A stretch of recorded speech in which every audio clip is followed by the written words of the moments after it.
Hello students, welcome in your physics class. So today's topic is use of potentiometer to compare EMF of the cells. There are two methods to compare EMF of the cell. The first is individual cell method and second is sum and difference method. दोस्तों सबसे पहले हम यहाँ individual cell method देखने वाले हैं।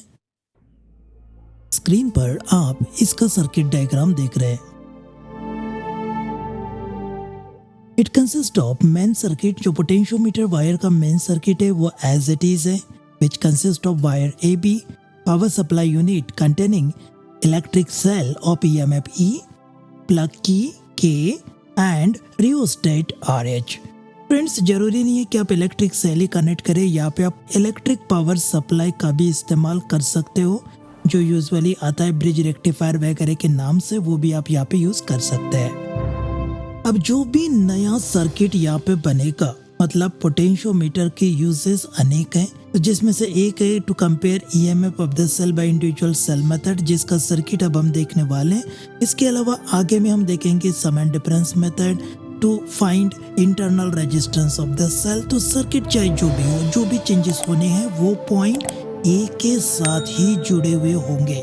जो rest of the circuit है उसमें कोई बदलाव नहीं होगा, वो एज इट इज रहेगा। अब चलिए देखते हैं इंडिविजुअल सेल मेथड का सर्किट कैसे बनता है। तो जिन सेल्स को हमें कंपेयर करना है उन सेल को हम पहले अरेंज कर लेते हैं E1 E2 को इन दिस वे।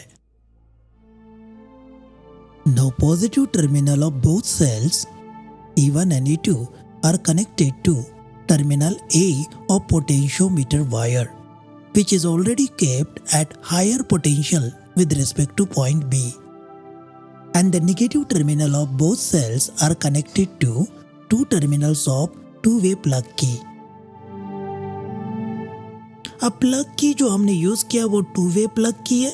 उसका जो सेंट्रल टर्मिनल है उसे हम कनेक्ट करेंगे गैल्वानोमीटर के एक एंड को, और गैल्वानोमीटर का सेकंड टर्मिनल कनेक्ट होगा पेंसिल जॉकी को, जिसका इस्तेमाल टेम्पररी कॉन्टैक्ट पोटेंशियोमीटर वायर से बनाने के लिए किया जाएगा।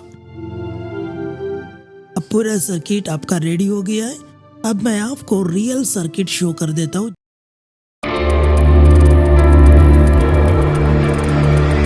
अभी आप स्क्रीन के ऊपर में रियोस्टेट देख रहे हैं। रियोस्टेट का ये वाला एंड, मतलब वेरिएबल एंड, कनेक्ट किया गया पोटेंशियोमीटर के बी पॉइंट को,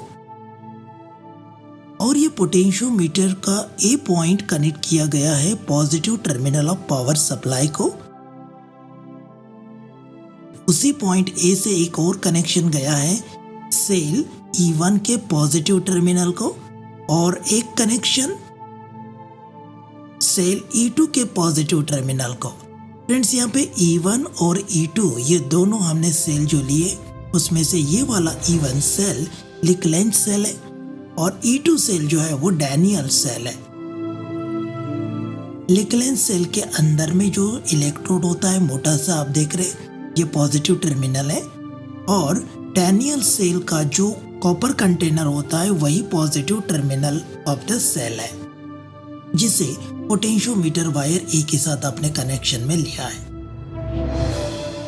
अब आप ये E1 का नेगेटिव टर्मिनल मतलब जिंक रॉड, और E2 का भी जिंक रॉड मतलब नेगेटिव टर्मिनल, इसे आपने टू वे प्लग की के दोनों टर्मिनल के साथ जोड़ दिया है सेपरेटली, और जो मिडिल टर्मिनल है की का गैल्वानोमीटर के एक सिरे को कनेक्ट किया, और दूसरा सिरा हमने कनेक्ट किया जॉकी को, जो टेम्पररी कॉन्टैक्ट बनाएगा पोटेंशियोमीटर वायर के साथ में to show the null deflection in galvanometer.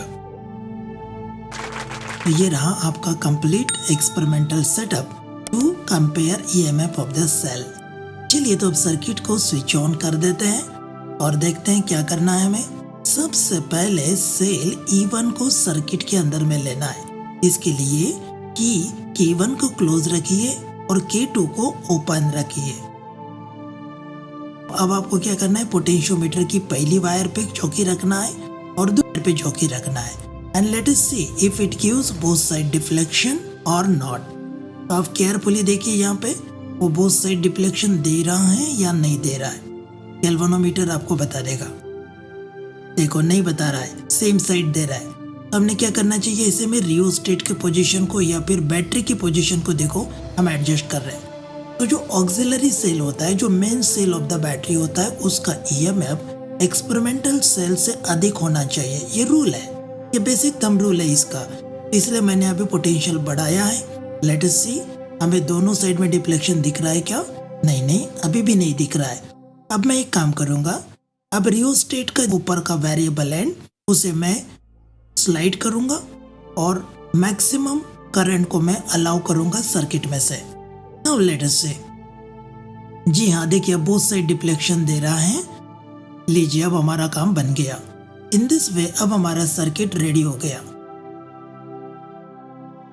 Now tap the jockey at various points to get null deflection. Let us suppose that the null deflection is obtained at some point P. Now, the potential difference between the point A and this point P is equal to EMF of the cell E1. So, according to principle of potentiometer, we may write E1 equals K times L1, where L1 is the length of wire AP and K with a potential gradient. Now close key K2, keeping K1 open. Now tap the jockey on potentiometer wire to get another null point. Let this null point be obtained at some distance L2. So we get E2 equals K times L2. Now comparing equation 1 and 2, we get E1 upon E2 equal to L1 upon L2. Substituting experimentally measured values of L1 and L2, EMF of two cells can be compared. Let us now talk about another method that is called sum and difference method. Friends, sum का मतलब क्या और difference का मतलब क्या, पहले ये समझ लेते हैं। कोई भी इलेक्ट्रिक सेल अगर आप लेते हैं तो उसे पॉजिटिव और नेगेटिव इस प्रकार के दो टर्मिनल्स होते हैं।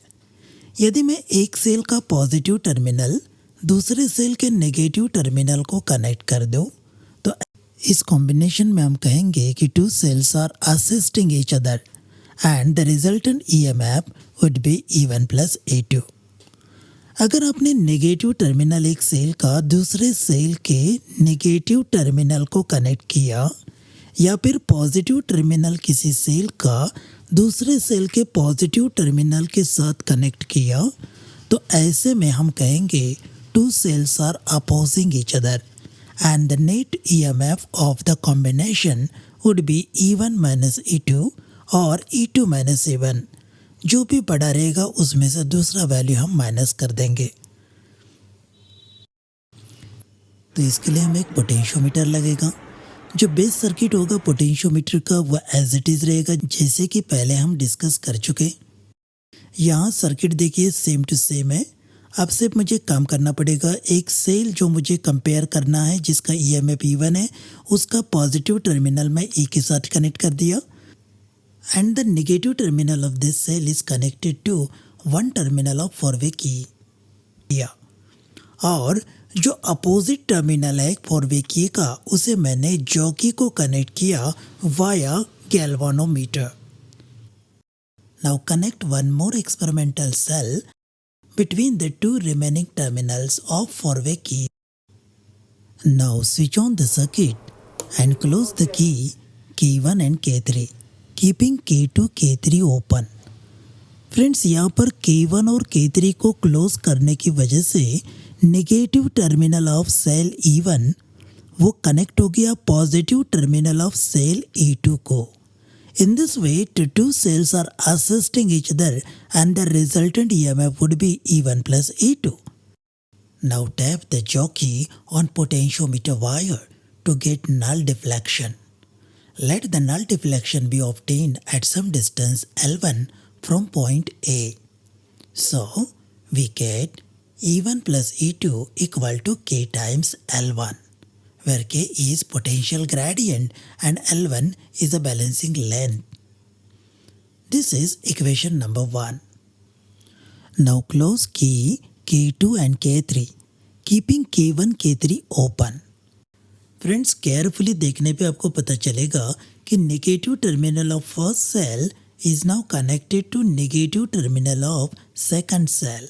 ऐसे में आप बोलेंगे कि दोनों सेल एक दूसरे को अपोज कर रहे हैं, तो नेट ईएमएफ इनका बनना चाहिए E1 माइनस E2। फ्रेंड्स, यहाँ पे जो सेल ईएमएफ E1 वाला है वो हमने जानबूझ के ज़्यादा ईएमएफ वाला पहले सेलेक्ट किया हुआ है। अगर हमने ये गलत किया होता, अगर मैंने E2 या कनेक्ट किया होता जिसका लोअर ईएमएफ है, तो नेचुरली मुझे दोनों बार वन साइड डिप्लेक्शन मिला होता गैल्वेनोमीटर में। तो इसीलिए मैं कोशिश करूँगा कि E1 का ईएमएफ E2 से बड़ा हो। Now tap the jockey on potentiometer wire to get null deflection point. Let this null deflection be obtained at L2. So we get E1 minus E2 is equal to K times L2. This is equation number 2. Now comparing equation 1 and 2, we get E1 plus E2 by E1 minus E2 equals L1 by L2. On simplifying, we get E1 by E2 equals L1 plus L2 divided by L1 minus L2. Now substituting experimentally measured values of L1 and L2, we can compare EMF of the two cells using potentiometer by sum and difference method.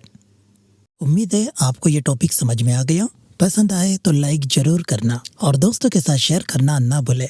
और दोस्तों, अभी तक आपने हमारे channel को subscribe नहीं किया तो please hit subscribe button and press the bell icon. See you in next video. Bye bye.